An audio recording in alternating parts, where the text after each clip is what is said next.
You can use our unique copy-paste feature to import your actual revenue or cost from Excel to UniPhi.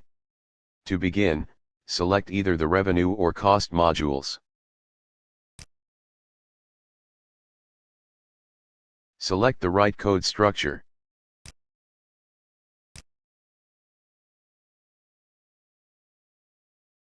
Now click on Import Phasing and then Paste from Excel.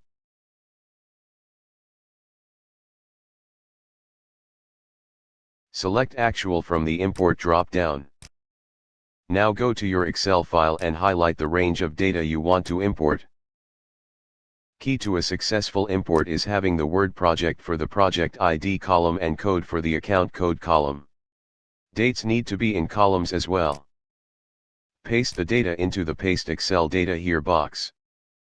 Scroll to the bottom of the screen and click Save. Success values will be highlighted in green and failures in red.